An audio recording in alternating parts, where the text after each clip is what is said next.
Ini bukan soal dua negara, ini soal getaran yang bisa merambat ke mana saja. Sebab jika suatu ledakan bisa meleset terlalu jauh, yang terbakar bisa jadi bukan cuma mereka. Untuk memahami kenapa segalanya bisa terbakar dalam sekejap, kita harus melihat ke belakang, ke dalam ketakutan terdalam yang selama ini puluhan tahun membayangi pikiran para pemimpin Israel. Bukan soal jumlah pasukan, bukan tentang roket atau tank, tapi satu kata yang selama ini jadi mimpi buruk, nuklir. Israel tak pernah menyatakan secara resmi bahwa mereka memilikinya, tapi senjata pemusnah massal itu ada. Diam-diam disimpan menjadi jaminan supremasi di kawasan. Lalu Iran mulai membangun reaktor demi reaktor, fasilitas demi fasilitas. Apa yang tadinya hanya bayang-bayang, kini mulai punya bentuk. Dan bagi Israel, itu bukan lagi sekedar kekhawatiran, itu adalah alarm yang tak boleh diabaikan. Maka, mereka memilih menyerang secara diam-diam, dengan presisi, dan dengan maksud yang jelas. Menghentikan mimpi buruk itu sebelum tumbuh terlalu jauh. Banyak yang menyebutnya kejutan serangan tiba-tiba yang brutal dan mengguncang. Tapi, dunia intelijen tidak pernah bergerak tiba-tiba. Segalanya telah disiapkan sejak lama. Sebelum rudal ditembakkan sebelumnya, suara sirine meraung. Mau sudah menanamkan cengkeramannya jauh ke dalam wilayah Iran. Di sana tersembunyi di balik gurun dan debu, berdirilah fasilitas drone, bayangan basis senyap yang tak tercatat di peta, bukan sekedar untuk mengawasi, tapi untuk menghantam. Dan ketika waktunya tiba, semuanya bergerak serentak. Puluhan lalu ratusan pesawat tempur Israel meleset lebih dari 200 unit, mengunci titik vital Iran. Fasilitas nuklir, radar sistem, radar satu tujuan, lumpuhkan pertahanan Iran sebelum sempat membalas. Ketika Israel melancarkan serangan ke Iran, itu bukan lagi sekedar operasi militer, itu adalah peta kehancuran yang telah dirancang dengan presisi.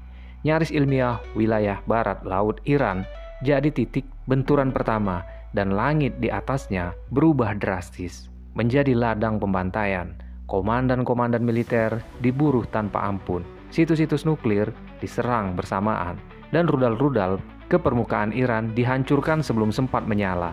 Tapi, dentuman-dentuman itu bukan sekedar ledakan teknologi. Serangan ini punya kedalaman yang lebih gelap. Target utama bukan hanya tank, radar, atau pangkalan militer, melainkan otak-otak di balik program nuklir Iran. Para ilmuwan, IRGC, mereka yang selama ini bekerja dalam diam di balik dinding-dinding besi dan laboratorium sunyi, kini masuk dalam daftar. Beberapa tewas saat tengah meneliti laboratorium. Mereka tak lagi jadi ruang pengetahuan, melainkan puing-puing hangus. Dan lebih mengejutkan, serangan itu mengejar ke wilayah yang tak terduga. Sebuah stasiun televisi nasional ikut menjadi korban. 3 karyawan tewas di tengah kekacauan, dan seseorang presenter nyaris menjadi korban di tengah siaran langsung. Kamera masih menyala, mikrofon masih merekam, tapi dunia tetap diam. Di atas kertas, serangan Israel tampak sempurna, cepat terkoordinasi, dan mematikan semua sisi Iran. Dan di bagian sisi Iran dihantam nyaris bersamaan seolah tak memberi waktu untuk bernafas. Tapi di sini kenyataannya tak seindah perencanaannya. Sebagian besar, rudal justru menghantam kosong struktur tiruan, citra panas buatan, dan bayang-bayang palsu yang memang dirancang Iran untuk memancing peluru buta. Iran tahu satu hal penting, musuh selalu melihat dari langit, maka jebakan pun ditanamkan. Aktivitas militer dipalsukan, pergerakan kendaraan direkayasa, sementara semua yang benar-benar penting dipindahkan, dikubur dalam tanah dan dilindungi dalam kegelapan. Hasil akhirnya mencengangkan. Rudal-rudal Israel membakar panggung yang memang sengaja disiapkan untuk dibakar. Operasi ini diberi nama Janji Setia 3. Sebuah sinyal bahwa ini bukan ledakan emosi sesaat, melainkan bagian dari janji lama yang kini ditepati. Target utamanya adalah kirinya kompleks militer yang kerap disebut sebagai Pentagonnya Israel. Kiranya bukan sekedar bangunan, tapi pusat kendali saraf dana di operasi militer Israel. Namun Iran tak berhenti di situ. Serangan juga diarahkan ke Tel Aviv dan Haifa. Bahkan gedung konsultan Amerika Serikat turut terkena dampaknya. Sebuah pesan politik lantang disampaikan. Tak ada sekutu yang bisa merasa benar-benar aman. Haifa bukan kota sembarangan. Disitulah pelabuhan militer utama Israel berada.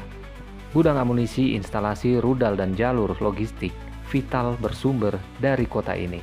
Sedangkan Haifa berarti mengguncang fondasi suplai militer Israel dari dalam. Tapi yang paling mengejutkan adalah klaim Iran yang menyebut telah berhasil menghantam kantor Mossad, lembaga ini. Lembaga ini bukan intelijen biasa, mereka adalah tangan panjang Israel dalam operasi rahasia lintas negara. Bila serangan itu benar-benar terjadi, dampaknya tak hanya fisik, tapi juga menghantam pusat kendali operasi intelijen Israel secara menyeluruh. Dan menariknya, selama ini Iron Dome dikenal sebagai tameng udara paling canggih di Timur Tengah. Sistem pertahanan ini bisa mencegah rudal sebelum menjatuh ke daratan. Tapi kali ini Israel tak hanya diserang, mereka dibuat kewalahan. Strategi Iran tidak bertumpu pada satu jenis senjata. Mereka menciptakan badai bertingkat 100 lebih drone, yang dihancurkan lebih dulu. Fungsinya bukan untuk menghancurkan, tapi untuk mengacaukan radar, memancing perhatian dan memberi tekanan tanpa henti. Gelombang kedua datang dari rudal balistik model lama, bukan sebagai pukulan utama, tapi untuk membanjiri sistem. Tujuan jelas membuat Iron Dome sibuk memilih mana yang harus dicegat dan mana yang dibiarkan lewat. Saat baterai pertahanan mulai kelelahan, barulah Fatah, rudal hipersonik Iran diluncurkan cepat, akurat, dan nyaris terdeteksi, sulit dihentikan. Bukan oleh sistem paling canggih, sekalipun strategi berlapis ini bukan hanya kuat, tapi juga cerdas. Semua diarahkan pada satu tujuan, membuat Iron Dome kehabisan tenaga. Hasilnya pun terlihat jelas. Tingkat intersepsi yang biasanya mencapai 90% kali ini anjlok, hingga tinggal 10 hingga 15% saja. Dalam hitungan malam, senjata kebanggaan Israel terbukti tak sekuat yang dibayangkan, karena dalam peperangan masa kini bukan hanya senjata yang menentukan, tapi cara menggunakannya. Di balik ledakan rudal dan strategi militer yang diperhitungkan, ada kenyataan pahit yang tidak bisa disangkal. Jumlah korban tewas mencapai 224 orang, sementara lebih dari 1.400 lainnya mengalami luka-luka. Bangunan ikut luluh lantak, rumah sakit kewalahan, listrik terputus, dan kota-kota sempat lumpuh. Ribuan warga terpaksa mengungsi. Namun lebih dari sekedar kerusakan fisik, yang benar-benar hancur adalah perasaan aman. Kini baik Iran maupun Israel menyadari satu hal, mereka bisa diserang kapan saja, dan bertahan pun tidak menjamin rasa tenang. Meski peluru-peluru itu mendarat di kawasan Timur Tengah, dampaknya terasa hingga seluruh penjuru dunia, hingga minyak langsung melonjak. Pasar energi mengalami gejolak ketakutan akan embargo dan krisis suplai mulai menghantui negara-negara. Mengimpor sejumlah maskapai internasional, menghentikan atau mengalihkan penerbangan mereka jalur udara. Timur Tengah berubah menjadi zona rawan, bandara ditutup, pengiriman barang-barang tersendat, rantai logistik global kembali kacau. Mengingatkan dunia pada mimpi buruk yang seharusnya sudah berakhir. Di sisi lain, ekonomi mulai tersendat, inflasi mengintai, harga-harga kebutuhan pokok merangkak naik. Negara-negara berkembang kembali berada di posisi paling rapuh.